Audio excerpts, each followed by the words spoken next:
अस्सलाम वालेकुम। Programme night addition में हम आपको खुशामदीद कहते हैं। नाजरीन, मुल्क में अर्ली इलेक्शंस और असम्बलियाँ तोड़ने की कहानी हुई पुरानी और तहरीक इंसाफ की अपने ही इत्तेहादियों से शुरू हो गई है खींचातानी। अब चौधरी साहब असम्बली नहीं तोड़ते तो कप्तान ने यहाँ भी इस्तीफ़ों का इंदिया दे दिया है।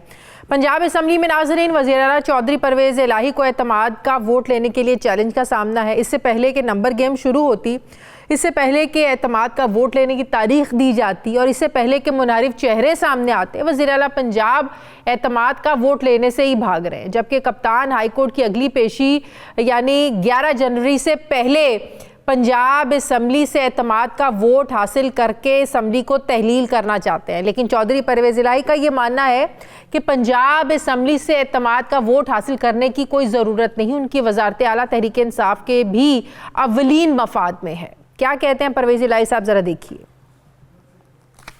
जो गवर्नर ने आर्डर दिया है हम उसके आर्डर को मानते नहीं हैं, वो तो इलीगल आर्डर है। तो अगर हम मान लेंगे तो इसका मतलब है कि उसमें सारी कमी हमारी है और जो गवर्नर चाहता है इलीगल आर्डर करके उसको हम कंफर्म कर दें, ये नहीं हो सकता। लीडरशिप है पीटीआई की, उनको जिम्मेदाराना बयान देना चाहिए। वो खुदा का खौफ करो। जो आपका हाल हुआ था 25 तारीख को, आपकी ज़बानें बाहर आई हुई थी और लाले पड़े हुए थे। नाज़रीन, चौधरी परवेज़ इलाही एक तरफ इमरान खान को कायद-ए-आज़म के बाद सबसे बड़ा लीडर भी मानते हैं, मगर फिर उन्हें इमरान खान के फैसलों से इख्तलाफ क्यों है? क्या काफ लीग एक तीर से दो नहीं बल्कि तीन तीन शिकार करने के मिशन पर है? एक तरफ काफ लीग अपनी इत्तेहादी जमात पाकिस्तान तहरीक इंसाफ के साथ रहना भी चाहती है, दूसरी तरफ इस्टेब्लिशमेंट को नाराज़ भी नहीं करना चाहती है, और तीसरी और आखिरी तरफ यानी PDM इत्तेहाद की ऑफर्स पर भी मुबहिम सी खामोशी इख्तियार कर रखी है। ये सियासी हिकमत अमली है या फिर कोई मजबूरी है? नाजरीन, ये पहला मौका नहीं है जब काफ लीग ने खुलकर तहरीक इंसाफ की पॉलिसी से इख्तलाफ किया है।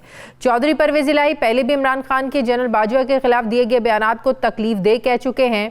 इमरान खान अपनी हुकूमत के खिलाफ रजीम चेंज साजिश का जिम्मेदार जनरल बाजवा को ठहराते हैं, जबकि काफ लीग ने इत्तेहादी होते हुए ऐसे इल्ज़ामात से फासला बरकरार रखा। एतमाद के वोट से हट कर वजीराबाद में इमरान खान पर कातिलाना हमले पर भी काफ लीग PTI के साथ कहीं खड़ी नजर नहीं आई। इमरान खान का शिकवा है कि वो साबिक वज़ीर आज़म होते हुए भी कातिलाना हमले का पर्चा दर्ज नहीं करवा पाए, जबकि काफ लीग का मानना है कि PTI अपनी मर्जी का पर्चा दर्ज करवाना चाहती है, जो मुमकिन नहीं है। मोनिस इलाही FIR दर्ज ना होने के पीछे के मुहरकात को खुलकर बयान करने के बजाय तंजिया अंदाज में तहरीक इंसाफ के रहनुमाओं को कहते हैं कि आपकी मर्जी का पुलिस ऑफिसर मैं तैनात कर देता हूं, पर्चा आप करवा के दिखा दें। नाजरीन, वजीराबाद हमले की मतलूबा FIR दर्ज ना होने की वजह वज़ीर आज़म, वज़ीर दाखिला और एक फौजी ऑफिसर का नाम है, जिस पर IG पुलिस भी साफ इनकार कर चुके हैं कि इन नामों के साथ FIR दर्ज करना मुमकिन नहीं है। वज़ीर आला पंजाब के इख्तलाफी बयानात के बाद पाकिस्तान तहरीक इंसाफ ने अपनी नई हिकमत अमली पर वर्किंग शुरू कर दी है। पार्टी की सीनियर लीडरशिप के इजलास में इमरान खान ने यह हिदायत जारी की है कि 11 जनवरी से पहले एतमाद के वोट का मामला हर सूरत निपटाया जाए। अगर असम्बली की तहलील में कोई रुकावट डाली जाती है तो PTI अरकान मुस्ताफ़ी हो जाएं। अब यहाँ सवाल ये ज़रूर पैदा होता है कि अगर चौधरी परवेज़ इलाही एतमाद का वोट नहीं लेते और PTI अरकान पंजाब असम्बली से मुस्ताफ़ी हो जाते हैं, तो ऐसे में क्या परवेज़ इलाही पंजाब की पगड़ी अपने सर पर संभाल पाएंगे, या फिर असम्बली में 10 सीटों के साथ इखलाकी तौर पर उनके पास इखलाकी जवाज़ ज़ाहिर है बाकी नहीं रहता। मगर ये है पाकिस्तान, यहाँ की सियासत में कुछ भी मुमकिन है। चौधरी परवेज़ इलाही PDM की हिमायत से भी वज़ीर आला रह सकते हैं, मगर आधे सूबे में इलेक्शन करवाने पड़ेंगे। ये बात तो तय है कि इमरान खान असम्बलियों से बाहर आकर हुकूमत पर अर्ली इलेक्शन के लिए दबाव बढ़ाना चाहते हैं।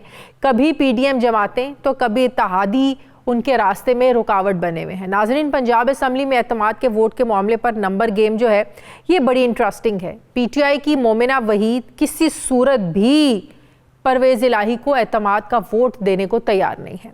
फिर मजलिस वहदतुल मुस्लिमीन की MPA सैयदा ज़हरा नकवी भी नहीं मान रही हैं। ऐसे में कम से कम 186 बंदे पूरे करना तहरीक इंसाफ के लिए मिशन इम्पॉसिबल बनता जा रहा है। लेकिन PTI हर सूरत एतमाद का वोट लेकर असम्बलियाँ तहलील करना चाहती है, या वो चौधरी परवेज़ इलाही को शायद एक्सपोज करना चाहते हैं। परवेज़ इलाही को फंसाने की कोशिश की जा रही है कि आप एतमाद का वोट लेकर दिखाएं, जिसके लिए आज़ाद अरकान से राब्ते भी किए जा रहे हैं, जबकि पार्टी के नाराज़ अरकान को भी राम करने की कोशिशें भी एक तरफ की जा रही हैं।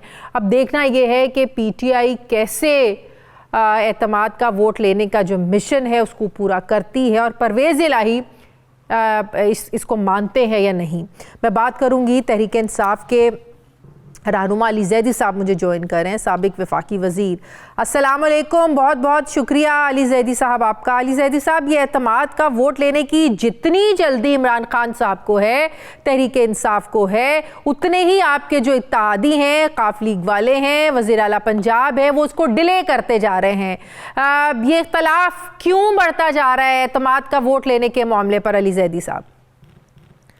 अच्छा, ये वैसे मीडिया पे ज्यादा इख्तलाफ बढ़ रहा है, क्योंकि हमारी तो आपको पता है परवेज इलाही साहब कई दफा कह चुके हैं, जलसे में भी कह चुके हैं, टीवी में भी कह चुके हैं कि वो ये इमरान खान की अमानत है और वो जब चाहें तो वापस करते हैं। उसके बाद मोहन से रोज हमारी बातचीत मुलाकात हो रही है। वो जो भी स्ट्रैटेजी अभी लगता है फिर आपने मेरा वो जो प्रोग्राम में शॉर्ट चलाया है परवेज इलाही साहब का, वो भी आपने नहीं सुना है। और परवेज इलाही बहुत सारे इंटरव्यूज में अपनी ख्वाहिश भी बता चुके हैं कि वो नहीं चाहते ख्वाहिश बता चुके हैं। ख्वाहिश उनकी है कि असेंबली ना जाए, वो तो कह चुके हैं। लेकिन ख्वाहिश के बाद वाली बात भी हम अपने शॉर्ट में सुना कई दफा कह चुके हैं कि हम चाहते हैं कि रहें, लेकिन अमानत इमरान खान की है, इमरान खान जब चाहे हम असेंबली को। तो फिर एतमाद का वोट लेने के लिए वो राजी क्यों नहीं हो रहे, फिर ये बताएं। आई डोंट अंडरस्टैंड कि उनकी क्या, मुझे आई डोंट अंडरस्टैंड, मुझे ये पता नहीं है कि वहाँ क्या स्ट्रैटेजी। कराची में पिछली जो लीडरशिप की मीटिंग हुई थी उसमें तो बड़ी क्लियर था कि कोई इशू नहीं था। तो अब उसके बाद क्या डेवलप हुआ पिछले 3 दिन से आपको पता, मैं नहीं था वहाँ पे।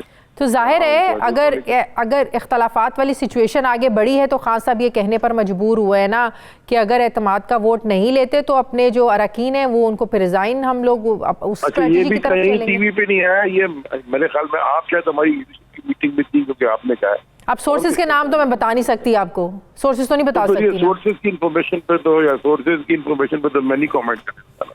या जब खान साहब ये खुद पब्लिकली कह देंगे या कोई पार्टी की लीडरशिप का कोई आएगा तो ठीक है, सोर्सेज से तो पता नहीं क्या क्या निकलता रहता है। तो 11 जनवरी से पहले 11 जनवरी तक फिर एतमाद का वोट होता हुआ तो नजर नहीं आ रहा, तो क्या करेंगे आप लोग फिर?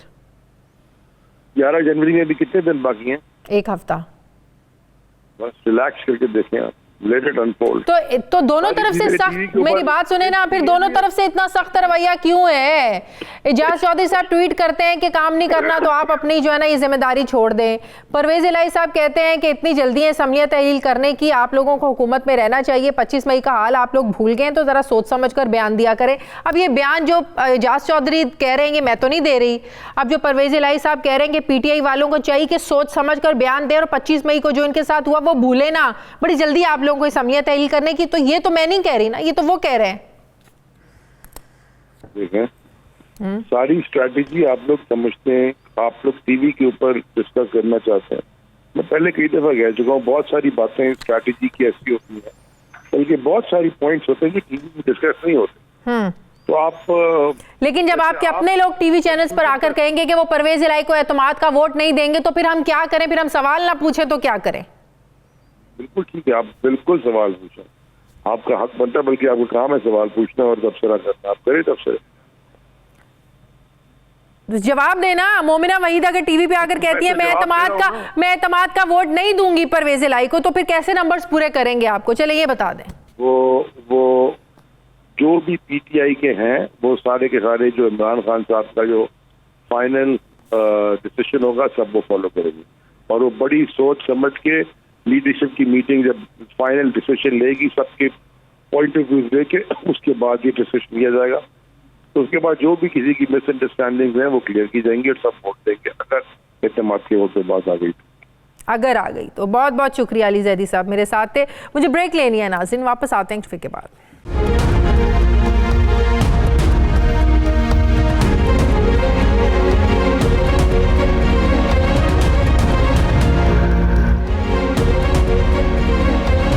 के बाद एक बार फिर से आपको खुशामदीद कहते हैं। मुस्लिम लीग काफ की रहनुमा समीना खावर हयात साहिबा ने मुझे ज्वाइन किया है। अस्सलाम वालेकुम, बहुत बहुत शुक्रिया समीना साहिबा आपका। समीना साहिबा, अब जो इख्तलाफ पाकिस्तान तहरीक इंसाफ और काफ लीग में नज़र आ रहा है वो इस चीज़ को लेकर आ रहा है कि तहरीक इंसाफ चाहती है कि 11 जनवरी तक जो परवेज इलाही साहब हैं वो एतमाद का वोट ले लें, लेकिन परवेज इलाही साहब का मानना है कि गवर्नर का ऑर्डर जो था वो गैर आईनी था, लिहाजा वो एतमाद का वोट नहीं लेंगे। एतमाद का वोट ना लेने की क्या वजह है, असल वजह क्या है? क्या नंबर्स पूरे नहीं हो पाएंगे? क्या डर है, खौफ है कि वजीर आला नहीं रहेंगे परवेज इलाही साहब, इसलिए हिचकिचाहट है एतमाद का वोट लेने की, या परवेज इलाही को फंसाया जा रहा है, तहरीक इंसाफ फंसा रही है? बहुत शुक्रिया शाजिया, आपने सही बंदा चूज किया। आपको पता है कि मैं तो हमेशा सच बोल देती हूँ और धड़ल्ले से बात भी कर देती हूँ। तो बात यह है एक्चुअली कि चौधरी परवेज इलाही साहब जो हमारे मुल्क के दो सतून हैं, एक है जुडिशरी और दूसरा है आर्मी, जो हमारे अफवाज पाकिस्तान है, वो कभी इनसे अगेंस्ट या इनके मुतरादिफ नहीं जाते हैं। मतलब ये उनका साथ हमेशा देते हैं और वो भी हमेशा साथ रहे हैं। तो बात ये है कि जी, आवाज आ रही है शाज़िया? जी बिल्कुल आ रही है, बिल्कुल आ रही है। वो 11th को जो हमारी कोर्ट की हेयरिंग है, चौधरी परवेज इलाही साहब उसका वेट कर रहे हैं। चौधरी साहब ने खान साहब से कैटेगोरिकली बात की है कि जी मैं हरगिज कोर्ट से कोई मुतजाद स्टेप नहीं उठाऊंगा। हमारा केस, चूंकि उन्होंने देखे बयान हल्फी दिया हुआ है, चौधरी परवेज इलाही साहब ने तो खान साहब को भी लिख के दे दिया। खान साहब आई डोंट नो कि वो क्यों इतने इनसिक्योर हो रहे।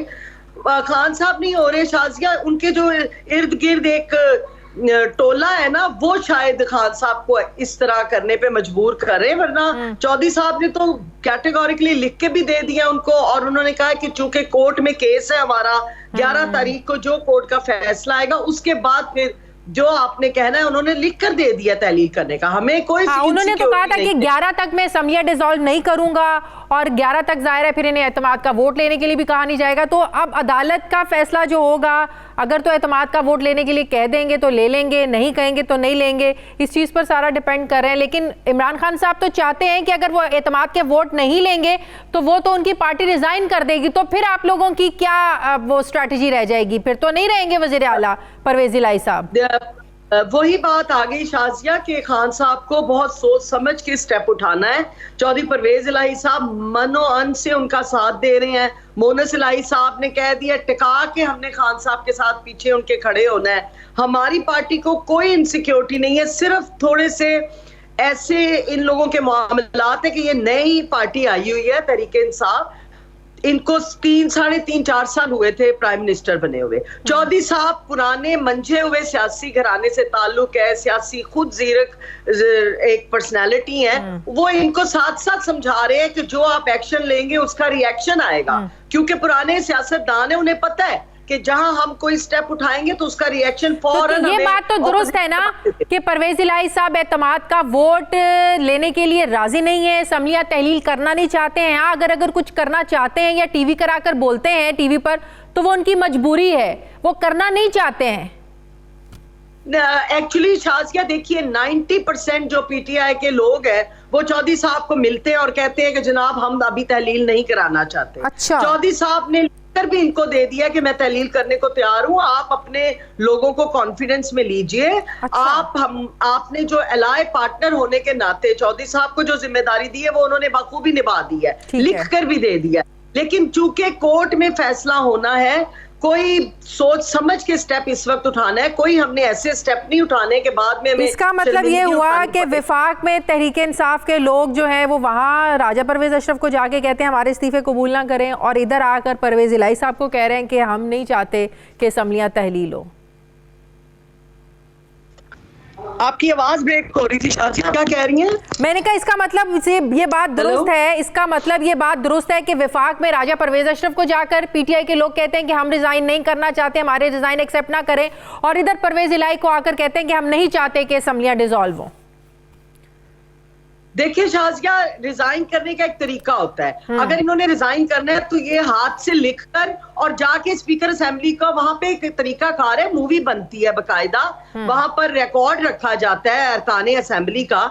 अगर ये सीरियस है इस मामले में तो क्यों नहीं बारी बारी जाते और क्यों नहीं जाकर हाथ से लिखकर, ये कभी इस्तीफा टाइप करके दे आते थे, कभी साइन नहीं होते थे। तो अगर ये सीरियस है रिजाइन करने को फेडरल में, तो ये बारी बारी जाएं। इनको मेरी सलाह है, मैं एक पुरानी पार्लियामेंटेरियन हूं, मुझे पता है इस्तीफे का तरीका कार क्या होता है। वहां पे बकायदा वीडियो बनेगी और स्पीकर पूछते हैं कि आप अपनी मर्जी से इस्तीफा दे रहे हैं, तो आगे से कहें हाँ जी हम अपनी मर्जी से दे रहे हैं। जो तरीका कार है वो ये अडॉप्ट करेंगे तो इनके रिजाइन एक्सेप्ट हो जाएंगे। सही। अच्छा, अगर तहरीक इंसाफ रिजाइन कर देती है पंजाब असम्बली से, तो क्या जो पीडीएम की तरफ से भी आप लोग स्टे कर सकते हैं चीफ मिनिस्टर परवेज इलाही साहब? उधर से भी तो ऑफर्स हैं आप लोगों को। इनको लग पता जाएगा, अगर इन्होंने इस्तीफे दिए तो जो नून लीग वाले हैं वो अदम एतमाद कर देंगे इन पर। और उसका मतलब ये होगा कि हमजा साहब को हम खुला मैदान दे रहे हैं अगर ये रिजाइन करते हैं। ये रिजाइन नहीं कर सकते हैं। इनको चौधरी साहब को समझा जो रहे हैं, इनको उनकी बात समझनी चाहिए कि इस वक्त एवरी एक्शन हैज रिएक्शन है। ये अपने दुश्मन को इतना कमजोर ना समझें। जो हमारी ऑपोजिशन बैठी हुई है वो भी बड़े प्लान करके बैठी हुई है। तो चौधरी साहब बड़ा सोच समझ के स्टेप उठा रहे हैं और इनको लेकर साथ चल रहे हैं अपने, कि आप अगर आप चौधरी साहब का अभी भी इमरान खान को यही मशवरा है कि ना असम्बलियां तहलील करें, ना आप रिजाइन दें। शायद चौधरी परवेज इलाही जो है वो इसी कॉन्टेस्ट में बात करें कि 25 मई का दिन आप लोगों को याद रखना चाहिए। अभी असम्बलियां तहलील करना भी आपके हक में नहीं जाता और रिजाइन देना भी आपके हक में नहीं जाता। क्या अभी भी परवेज इलाही साहब यही समझाने की कोशिश कर रहे हैं? देखिए, परवेज इलाही साहब समझा रहे हैं कि आपसे वादा है मेरा, आपने कहा था जी आप तहलील कर देंगे जब आप कहिए। चौधरी साहब ने बात मानी, लेकिन इनको ये बात भी समझा रहे हैं चौधरी साहब कि अगर आप ये गलत एक्शन लेंगे तो आपको बड़ा पुरजोर रिएक्शन पड़ेगा उनका।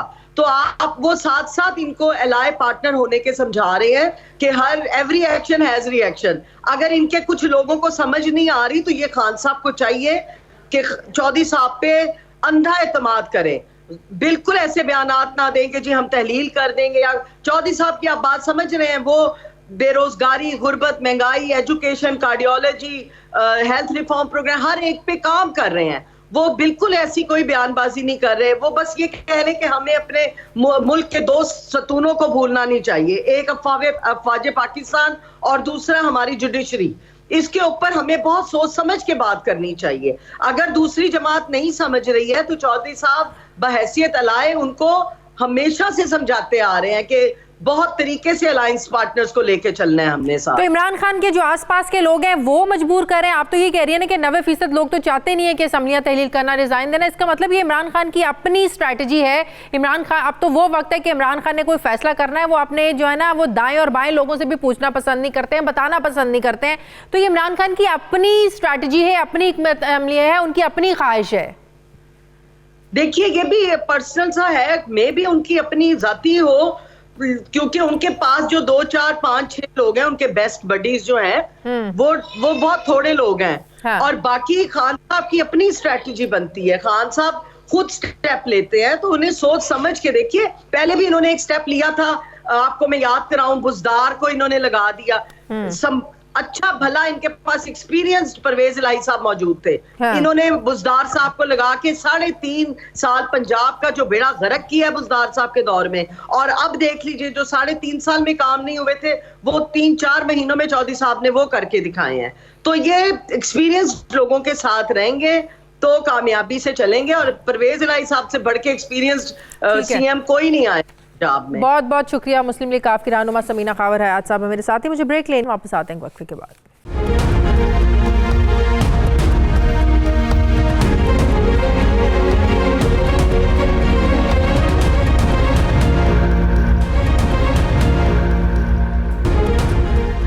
ब्रेक के बाद एक बार फिर से आपको खुशामदीद कहते हैं। नाजरीन, पाकिस्तानी सियासत को अपर क्लास का एक शिकंजा समझा जाता है और पाकिस्तान की अगर पार्लियामान का हम जायज़ा लें तो अशराफिया, नवाबों, सरदारों, जागीरदारों और मखदूमों की इजारादारी ही हमें हर तरफ नज़र आती है। एक मीडियोकर यानी कि एक आम आदमी अपने आप को किसी भी लिहाज से सियासत के काबिल नहीं समझता और हकीकत भी यही है। और अगर इस हकीकत को तस्लीम कर लिया जाए तो फिर पता ये चलता है कि इक़्तिदार के ऐवानों में आवाम का एहसास करने वाला कोई नहीं। और अगर मुल्क में हकीकी आवाम की हुक्मरानी या सोच चाहिए तो इनकलाबी फ़ैसलों की ज़रूरत होगी। यहाँ सब बराबर तब होंगे जब एक ही कानून होगा और सबके लिए होगा। पाकिस्तान में मौरूसी सियासत का भी हमेशा से गलबा रहा है। सियासी पार्टियों में चंद ख़ानदानों ने नस्ल दर नस्ल ही सियासत को जकड़े रखा है और आज तक वही चल रहा है। बड़े मियाँ साहब ने, मियाँ नवाज शरीफ साहब ने चंद रोज़ पहले मरियम नवाज शरीफ को पार्टी के सीनियर नायब सदर के ओहदे पर तरक्की देते हुए चीफ ऑर्गेनाइज़र भी बना दिया है। यानी वो पार्टी की तंजीमी ओहदों के अलावा इंतखाबात में जो टिकटें देने का प्रोसेस होता है, इख्तियार जो होता है, वो भी अब रखेंगी। ये किसी भी सियासी पार्टी में सबसे ताकतवर सीट होती है जो सरबराही से कम नहीं। नाज़रीन, मरियम नवाज शरीफ को नवाज शरीफ की बेटी होने की हैसियत से तो पाकिस्तानी कौम सालों से जानती है, लेकिन उनकी सियासत में जो एंट्री है ये 2017 में हुई। इससे पहले वो 2013 से पार्टी के फलाही मंसूबों में इस तरह के रोल्स में नज़र आती थी, लेकिन 2017 यानी 5 साल पहले तक वो पाकिस्तानी सियासत का हिस्सा नहीं थी। राजा ज़फ़रुल हक उस वक्त से पार्टी के चेयरमैन थे और आज भी हैं। पार्टी के अच्छे बुरे हालात का भरपूर हिस्सा रहे जब मरियम नवाज़ पाकिस्तानी सियासत का हिस्सा नहीं थी। शाहिद खान अब्बासी उस वक्त वज़ीर आज़म थे और नवाज शरीफ का नाम पाकिस्तानी सियासत में ज़िंदा रखने के लिए कहते थे कि मैं नवाज शरीफ हूँ। उस वक्त भी मरियम नवाज़ पाकिस्तानी सियासत का हिस्सा नहीं थी। आमरीत हो या अपोजिशन का दौर, ख्वाजा आसिफ पार्टी के पीछे सियासी मुकदमात में पेशियां भी भुगतते रहे, तब भी मरियम नवाज़ पाकिस्तानी सियासत का हिस्सा नहीं थी। ख्वाजा साद रफ़ीक मुशर्रफ दौर में क़ैद-ओ-बंद में रहकर मार्शल लॉ का सामना करते रहे। जब सारी लीडरशिप मुल्क से बाहर जा चुकी थी, उस वक्त भी मरियम नवाज़ पाकिस्तानी सियासत का हिस्सा नहीं थी। राना तनवीर हुसैन ने इस पाकिस्तानी सियासत में अपने बाल सफ़ेद कर लिए। मुस्लिम लीग नून का शायद ही कोई मुश्किल दौर होगा जिसमें वो पार्टी के सामने चट्टान बनकर नहीं खड़े रहे, लेकिन ऐसे भी किसी दौर में पाकिस्तानी सियासत का मरियम नवाज़ हिस्सा नहीं थी। मुस्लिम लीग नवाज़ की सियासी तारीख में बहुत से नाम ऐसे हैं जो अपने तजर्बे, लॉयल्टी और तदब्बुर को लेकर इस ओहदे के लिए मौजूद थे जिस पर मरियम नवाज़ को बिठा दिया गया है। हैरत की बात तो ये है कि चीफ ऑर्गेनाइज़र का ओहदा इससे पहले पार्टी स्ट्रक्चर का हिस्सा ही नहीं था जो खुसूसी तौर पर क्रिएट किया गया। यह हकीकत है कि मरियम नवाज़ ने जारहाना और मुज़ाहमत की सियासत की है, इस्टेब्लिशमेंट को खलाई मखलूक के नाम से ललकारा है, लेकिन सियासत महज हरीफ को ललकारने, इसे सबक सिखाने और उठाकर अखाड़े से बाहर फेंकने का नाम नहीं है। मरियम नवाज़ ने आज़ाद कश्मीर के इलेक्शन में भरपूर हिस्सा लिया, जलसे किए, गिलगित बल्तिस्तान के इलेक्शन में खुलकर कैंपेन भी की और पंजाब के ज़िमनी इलेक्शन में भी खूब जोर लगाया, लेकिन कहीं भी उन्हें ऐसी विक्ट्री नहीं मिली जिसकी बुनियाद पर पार्टी का इतना बड़ा ओहदा, अहम सियासी ओहदा उन्हें दिया जाए। पैदर पे शिकस्तों के बाद पार्टी में फूट भी पड़ी, नून और शीन की आवाज़ें भी आने लगी। जिस जगह शहबाज शरीफ होते वहाँ मरियम ना जाती, जहाँ मरियम जाती वहाँ शहबाज शरीफ नज़र ना आते। मरियम की सियासी लीडरशिप से नाराज़गी और इख्तलाफात तो बाज़ जगह ऐसे पैदा हुए कि चौधरी निसार जैसे सीनियर साथी जो थे उनकी सियासत को बच्चों की सियासत कहकर पार्टी से दूर हो गए। तो क्या बड़े मियाँ साहब ने छोटे मियाँ साहब के साथ साथ पार्टी के तमाम हलकों को ये इशारा दे दिया है कि आइंदा उनका जानशीन कौन होगा? दूसरी तरफ कुछ लीगी हलकों का यह भी मानना है कि मरियम नवाज़ को भी नवाज शरीफ की तरह मकबूलियत और एहतराम हासिल है और पार्टी कारकुनान के साथ साथ रहनुमाओं की अक्सरियत भी उनकी जदोजहद और कुर्बानियों की मोतरफ है, इसलिए उनकी नामजदगी सोच समझ कर की गई है जो मौजूदा हालात में सबसे ज़्यादा मौसर होगी। मरियम नवाज़ ने लाहौर के कौमी असम्बली के हल्का 120 से अपनी वालदा कलसूम नवाज़ के लिए इलेक्शन के लिए भरपूर कैंपेन की जो जीत कर अपनी सियासी बसीरत को भी बनवाया। इमरान खान जैसे मकबूल तरीन लीडर को टफ टाइम दिया। पैनामा लीक्स के बाद नवाज शरीफ को अदालतों से सजा मिलने के बाद जब उनकी सियासत के खात्मे की बातें हो रही थी, उन हालात में भी नवाज शरीफ की सियासत को जिंदा रखा। तारीख के उन औराक को टटोला जाए तो मरियम नवाज़ का मियां नवाज शरीफ की साहबजादी होना एक पार्टी लीडर होने पर गालिब आता है। जमहूरी पार्टियों से जब जमहूरियत निकाल दी जाए तो बाकी सिर्फ पार्टी बचती है, जमहूरियत नहीं बचती। क्या ये फैसला पार्टी से मुशावरत के बाद किया गया है या सिर्फ फैसला सुनाया गया है? क्या पार्टी इससे मुत्तफिक है, खुश है? मैं बात करूंगी, मुझे मुस्लिम लीग नून के सीनियर रहनुमा साबिक गवर्नर सिंध मोहम्मद ज़ुबैर साहब ज्वाइन कर रहे हैं। अस्सलाम वालेकुम, बहुत बहुत शुक्रिया ज़ुबैर साहब। ज़ुबैर साहब, जितने भी मैंने पार्टी के लीडरान के नाम लिए कि जिन्होंने बड़ा टफ टाइम में पार्टी के साथ खड़े रहे, आपका नाम इसलिए नहीं लिया, आप उनमें शामिल तो हैं लेकिन आप मेरे प्रोग्राम का हिस्सा हैं। सबसे पहला सवाल मेरा ये कि क्या मरियम नवाज़ को ये ओहदा देते हुए, ये जिम्मेदारियां देते हुए पूरी पार्टी से मुशावरत की गई या सिर्फ फैसला सुनाया गया आप लोगों को?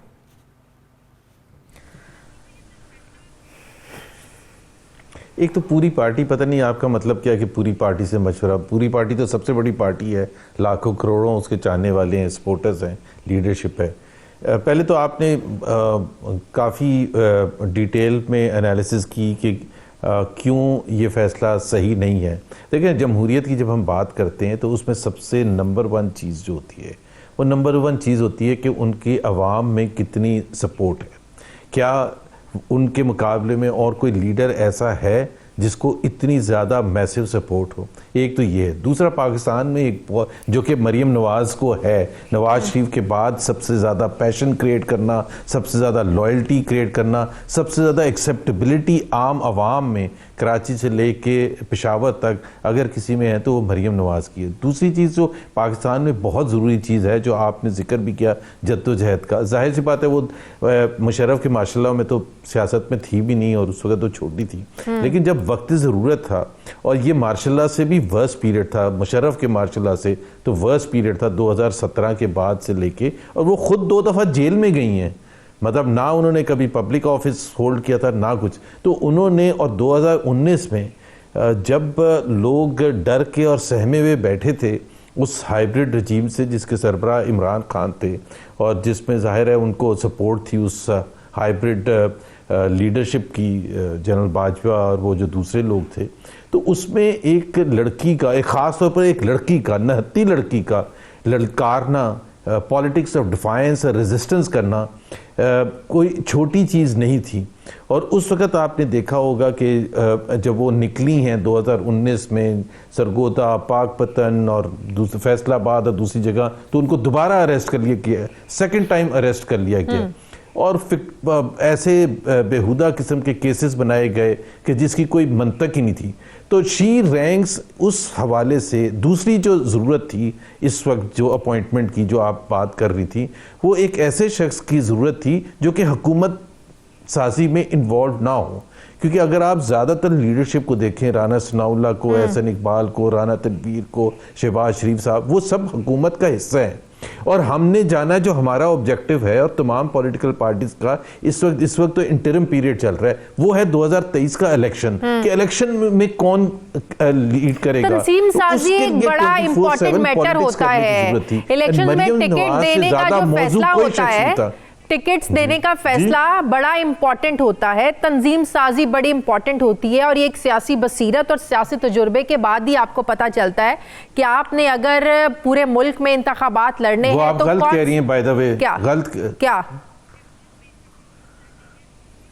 नहीं, वो आपकी वो गलत आप कह रही हैं कि शी विल डिसाइड। वो उसका जो तरीक़ेकार पाकिस्तान मुस्लिम लीग नवाज में है, वो पार्लियामेंट्री बोर्ड बनता है, पूरे कंट्री के लेवल पर भी बनता है, और सूबों के लेवल पर भी बनता है, शहर के लेवल पर भी बनता है। और उस पार्लियामेंट्री बोर्ड में बहुत से लोग होते हैं, सीनियर लीडरशिप होती है। आपने राजा ज़फ़रुल हक का जिक्र किया था, मुझे अभी नहीं पता कि उनकी सेहत उनको इजाज़त देगी या नहीं देगी। पिछले 2018 तक ही use to be involve, Nawaz Sharif sahab involve होते हैं, शहबाज शरीफ साहब इन्वॉल्व होंगे, शाहिद खाकान अब्बासी इन्वॉल्व होंगे एज सीनियर वाइस प्रेसिडेंट, और जो भी रेलिवेंट लोग होंगे वो इन्वॉल्व होंगे। पार्लियामेंट्री बोर्ड डिसाइड करेगा, एक शख्स नहीं डिसाइड करेगा। बट यस, जब आप ऑर्गेनाइजेशन को आगे आज मुतहर्रिक करने की बात कर रही हैं, तो उसमें जो फैसला साजी देखे ना, अभी वो she was the most popular leader after Nawaz Sharif, but she had no decision making. मतलब फैसला साजी थी नहीं उनके पास, वो गुलबर्ग लाहौर के सेक्रेटरी जनरल नहीं लगा सकती थी। तो फैसला साजी, तो पॉपुलर होने के साथ अगर आपको थोड़ा बहुत फैसला साजी भी आपके साथ हो, तो फिर आपकी इफेक्टिवनेस, उनकी जिम्मेदारियां क्या होंगी? Chief organiser, administrative capability, chief organiser बनाया गया है ना, तंजीम नौ की जिम्मेदारी सौंपी गई है, तो उनकी जिम्मेदारी जी बताएं। हाँ, वो टिकट तो आएगा जब देखे ना, टिकट तो उस वक्त अगस्त सितंबर में आएगा मरहला, जब इलेक्शंस अनाउंस होंगे एंड सो ऑन। इस वक्त तो तंजीम नौ का मतलब ये है कि बहुत से लेवल्स पर हमारा स्ट्रक्चर अभी है ही नहीं। मिसाल के तौर पर अगर आप सिंध में देखें तो उसको इफेक्टिव करना, अगर उसमें गैप्स हैं उसको ठीक करना, लाहौर में, पिंडी में, जेलम में, बलूचिस्तान में, केपी में, और वो खुद सिर्फ अपनी मर्जी से नहीं करेंगी, जाहिर सी बात है तमाम बड़ों के मशवरों के साथ करेंगी। But she is the one. इस वक्त तो सब हुकूमत में लगे हुए हैं, तो हुकूमत से बाहर अगर आप किसी को देखें तो वो she was the right choice कि जो 24/7 हमजा शहबाज से भी बेहतर चॉइस ये थी। हमजा शहबाज इनसे, मरियम नवाज से ज्यादा पुराने सियासत में है। हमजा शहबाज को भी ओहदा नहीं मिल, क्योंकि नून लीग पर हमेशा तनकीद होती है कि वजीर आजम बनना है तो शरीफ खानदान में से होना चाहिए, वजीर आला बनना है शरीफ खानदान में से होना चाहिए, कोई भी इंपॉर्टेंट ओहदा चाहिए तो शरीफ खानदान को अपनी फैमिली में से ही चाहिए, जैसे आप मरियम नवाज को बनाया गया। नहीं, ये नहीं है, ये नहीं है, ये नहीं है। देख, नहीं, मैं आपको एक सेकंड में आपको एग्जांपल देखें, एक नेचुरल एडवांटेज होता है कि अगर आप किसी फैमिली बैकग्राउंड अगर आप है तो आपको ज़रूर एडवांटेज होता है, लेकिन आपको उसको क्वालिफाई करने के लिए भी, अगर मैं फैसलाबाद जाऊं तो 500 लोग नहीं आएंगे, मरियम नवाज जाएंगी तो वहाँ 50,000 लोग आ जाएंगे। बुश जो था, बुश जूनियर, वो इस वजह से प्रेसिडेंट 2 दफ़ा बने थे यूनाइटेड स्टेट्स ऑफ अमेरिका के कि वो बुश सीनियर के बेटे थे। अगर उनके बेटे ना होते तो वो आगे, क्लिंटन की जो वाइफ थी वो हिलरी क्लिंटन, वो पहले सेक्रेटरी ऑफ स्टेट बनी और फिर उसके बाद 2016 का जो इलेक्शन था, प्रेसिडेंशियल इलेक्शन, उसमें डेमोक्रेटिक पार्टी की नॉमिनी थी और सबसे ज़्यादा वोट लिए थे, ट्रंप से ज़्यादा वोट लिए थे। अब वो अगर क्लिंटन की वाइफ ना होती तो उनको वो एडवांटेज भी ना मिलता। तो ये तो एक नेचुरल प्रोसेस होता है कि आपको एडवांटेज मिलता है, बट आपको अपनी क्रेडेंशियल्स भी तो शो करने पड़ते हैं। At the end of the day उस बैलेट बॉक्स में से वोट भी तो निकलने होते ना। अगर उसमें से वोट ही नहीं आप निकालने के काबिल, तो फिर आप कह सकती हैं कि जी आपने किसको बना दिया। तो ये एक बिल्कुल एक होता है, एक अच्छी क्राउड पुलर तो है, क्राउड आता भी है, बड़े बड़े जलसे भी करती हैं, लेकिन वो जब जीबी के गिलगित बल्तिस्तान की बड़ी जबरदस्त, बड़ी भरपूर कैंपेन की, आज़ाद कश्मीर में इन्होंने बड़ी जबरदस्त कैंपेन करती रही हैं, लेकिन जीत नहीं आती रही, वोट नहीं निकलता रहा। हाँ, मरियम नवाज के जलसों में लोग जरूर उमड़ के आते हैं, लेकिन जब वोट देने की बारी आती है तो वोट नहीं देते। अच्छा, अनफॉर्चुनेटली आप मोहम्मद ज़ुबैर से बात कर रही हैं, मैं कुछ फैक्ट्स बता देता हूँ आपको। वो जो आपने कहा ना कि वो लीड किया था, उसमें 13 बाई इलेक्शंस हुए थे। ये वोट ऑफ नो कॉन्फिडेंस से एक साल पीछे अगर आप जाएं, 2021 मार्च अप्रैल से लेके 2022 जनवरी फरवरी तक 13 बाई इलेक्शन हुए थे। पीटीआई एक जीती थी सियालकोट का, बाकी सारी मेजॉरिटी मुस्लिम लीग जीती थी, और जो सिंध में थे एक आध वो पीपल्स पार्टी जीती थी। कैंटोनमेंट बोर्ड के इलेक्शंस हुए, पीएमएलएन स्वेप्ट द इलेक्शंस, जो कि बहुत बड़ा चैलेंज था हमारे लिए कि जी कैंटोनमेंट बोर्ड, पिंडी के cantonment board, we swept the election, Lahore, Walton, Sialkot and others. तो बहुत से, तो ये, और जहाँ जीबी का ताल्लुक है, बिल्कुल जीबी में हमें वो पजीराई नहीं मिली थी वोट की सूरत में, लेकिन उसके जो फैक्टर्स थे उस वक़्त की जो भी इंतज़ामिया थी और जो भी एस्टैब्लिशमेंट थी, वो हमें कट टू साइज़ करने के लिए रिज़ल्ट लाना चाहती थी, और इसी तरह से आज़ाद कश्मीर में। और उसमें सिर्फ मरीम नवाज़ का तो एक रोल होता है और बाकी लोगों का भी रोल होता है। सिर्फ ये तो नहीं हो सकता कि मरीम नवाज़ लीड कर रही थी, ये मतलब ये था कि मरीम नवाज़ तो जलसे में, तो अभी भी सब ये कहेंगे, कोई भी कैंडिडेट कहीं से भी हो, आप उनसे पूछने कि आपको एक नाम चाहिए कि आप बुलाना चाहते हैं अपने जलसे के लिए, तो वो कहेगा मरीम नवाज़। तो उसमें बाकी जोड़ तोड़ की सियासत करना, टिकट किसको देना है, वहाँ के जो दूसरे लोग हैं उनको मनवाना, अपने लोगों को कंट्रोल करके रखना, लड़ाई झगड़ा ना होना, वो और भी फैक्टर्स होते हैं इलेक्शन कैंपेन में जीतने के लिए। जब से मरीम नवाज़ को ये ओहदा मिला है तो यही एज्यूम भी किया जा रहा है कि अब जो हैं ज़ुबैर साहब बड़े एक्टिव नज़र आएंगे। आपको मरीम नवाज़ ग्रुप का हिस्सा समझा जाता है। आपको जो ये ओहदा नहीं मिला, जब नहीं मिला था, जब ये हुकूमत बनी थी, तब भी ये कहा गया कि आप मरीम नवाज़ ग्रुप का हिस्सा हैं। मरीम नवाज़ भी इस वजह से नाराज़ थी कि उनके लोगों को पीछे रखा गया और शहबाज शरीफ साहब ने अपने लोगों को आगे रखा। तो क्या ये एजम्पशन बिल्कुल ठीक है कि अब मोहम्मद ज़ुबैर बड़े एक्टिव नज़र आएंगे, अब जब ज़ाहिर है कुछ तो इख्तियारात मिले हैं ना मरीम नवाज़ को? देखें, जब मरीम नवाज़ वापस आएंगी 3rd वीक ऑफ जनवरी में इंशाल्लाह ताला, तो उस वक़्त ज़ाहिर है उनकी पहले भी टीम थी और उसका मैं फॉर्चुनेटली हिस्सा था। 2019 में भी जब उन्होंने निकली थी बाहर, तो उस वक़्त चंद ही लोग थे जो उनके साथ होते थे, और मैं उसमें थ्रू आउट उनके साथ। आज़ाद कश्मीर का आपने जिक्र किया, गिलगित बल्तिस्तान, पूरे पाकिस्तान में जहाँ भी वो गई थी, तो वो जो भी रिस्पॉन्सिबिलिटीज़ देंगी वो उसके हिसाब से ज़रूर मैं उसको फुलफ़िल करने की कोशिश करूँगा। और ज़रूरत भी है, क्योंकि अब मैं तो हुकूमत का हिस्सा नहीं हूँ। अब हम उन वज़ीरों से तो नहीं एक्सपेक्ट कर सकते कि वो अपनी वजारत छोड़ के ये पार्टी की स्ट्रक्चरिंग और तमाम तंजीमी माहौल को देखें। तो जो लोग हुकूमत से बाहर हैं, ये फ़ैसला ही इस वजह से किया गया है, उनका फ़र्ज़ बनता है कि वो भरपूर तौर पर मरीम नवाज़ को और पूरी पार्टी स्ट्रक्चर को सपोर्ट करें। शहबाज शरीफ साहब ज़ाहिर है जो भी जब भी रिव्यू करेंगे तो उनको भी सपोर्ट करने की ज़रूरत है, और हमज़ा शहबाज बिल्कुल मुतहर्रिक भी हैं, किसी एक को बनाना था ना, दोनों को तो नहीं बना सकते थे, तो एक को बनाना था। उसमें इसका ये नहीं मतलब है कि हमजा शहबाज पार्टी की थिंकिंग से बाहर हैं, he is very much there, और वो जाहिर है पंजाब की सियासत को जितनी अच्छी तरह समझते हैं, मेरा नहीं ख्याल है कोई और समझते हैं। सही, 3rd वीक ऑफ जनवरी में मरीम नवाज अकेली आ रही हैं या नवाज शरीफ साहब की भी वापसी के इम्कानात हैं? अकेली आ रही जी, अकेली आ रही। तो नवाज शरीफ साहब की वापसी कब तक मुमकिन है?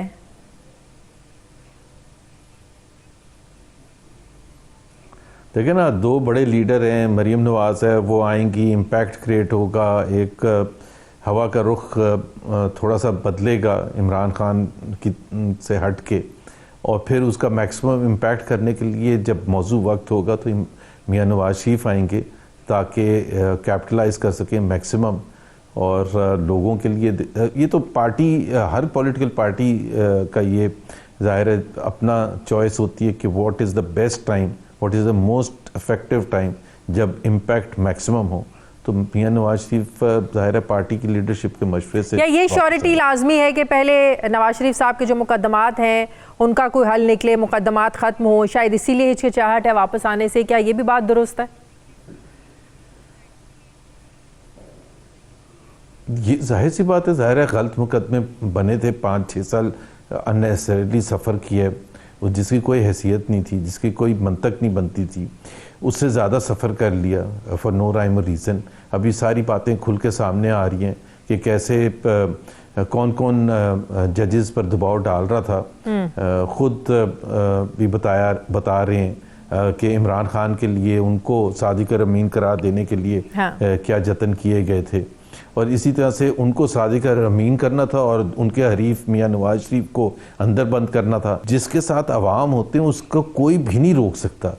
बड़ी कोशिश की गई शेख मुजीबुर रहमान के ख़िलाफ़, जुल्फ़िकार अली भुट्टो के ख़िलाफ़, बेनज़ीर भुट्टो के ख़िलाफ़, उनको पता नहीं कितने अरसे एग्ज़ाइल में रखा। जब फाइनली इलेक्शन हुआ तो वही जीती पीपल्स पार्टी। फिर मुशर्रफ साहब ने आके कहा कि PMLN और PPP का कोई फ्यूचर में रोल नहीं है, और अब सदर ही थे जब इलेक्शन हो रहे थे तो सारे वोट जो निकल रहे थे वो PPP और PMLN के निकल रहे थे।